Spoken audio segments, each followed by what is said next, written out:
গত 2-3 দিনের মধ্যে দক্ষিণ 24 পরগনা, যেটা বিশেষ করে পিসি ভাইপোর জেলা বলা হয়, পিসির তো সবটাই, পিসির তো ভানুয়াতেও পিসির, বাংলাদেশেও এখন পিসির, পিসির অনেক বড় এলাকা এবং বিশেষ করে ভাইপো মডেল চলে দক্ষিণ 24 পরগনায়।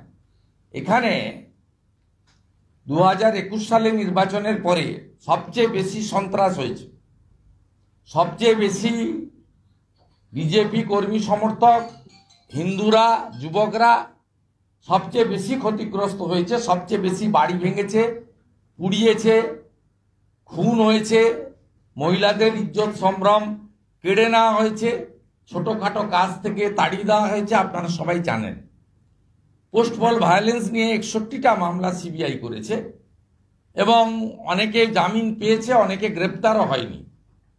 আমরা অত্যন্ত খুশি যে যাদের জামিন হয়েছে তাদের এগেনস্টে সিবিআই সুপ্রিম কোর্টে গিয়েছিলেন।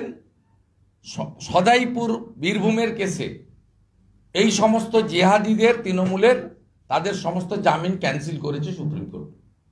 কোচবিহারের কেসে ট্রায়াল এবং শুনানি সম্পূর্ণ হয়েছে এবং আমরা আশা করছি পোস্ট পল ভায়োলেন্স কেসে সেখানে অত্যন্ত সুনির্দিষ্ট বিএনএস এর অন্তর্গত পানিশমেন্টও হবে। আমরা আশাবাদী, যেভাবে শুনানি বা সাক্ষ্য হয়েছে। দক্ষিণ 24 পরগনাতে 8 মাস আগে থেকে নির্বাচন শুরু হয়ে গেছে। 3টে উদাহরণ আপনাদের দেব। প্রথম হচ্ছে আমাদের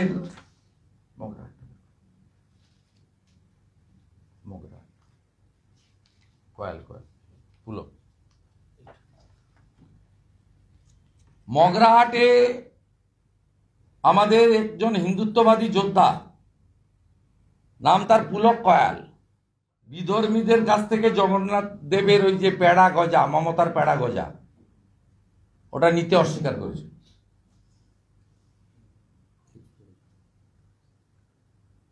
এই পেড়া গজা অস্বীকার করার জন্য পুলক কয়াল, তার মুখের অবস্থা দেখুন।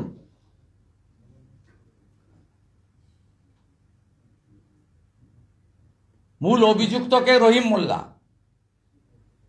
আমি সোশ্যাল মিডিয়াতে কালকে দেওয়ার পরে রহিম মোল্লাকে গ্রেপ্তার করেছে।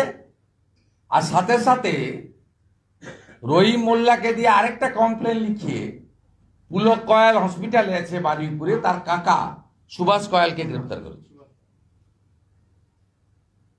এই হচ্ছে মমতা পুলিশ। দেখুন হিন্দুদের রক্তটা দেখুন।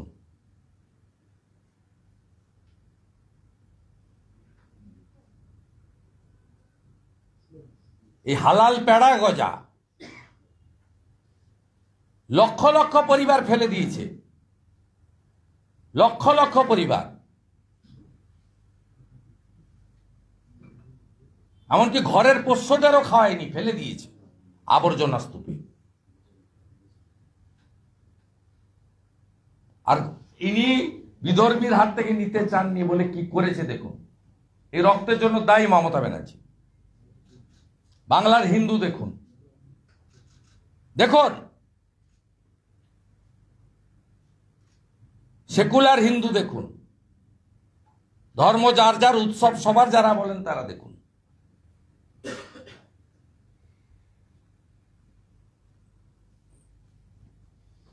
এবং সুভাষ কয়ালকে মিথ্যা অভিযোগে গ্রেপ্তার করা হয়েছে তৃণমূলকে সন্তুষ্ট করার জন্য।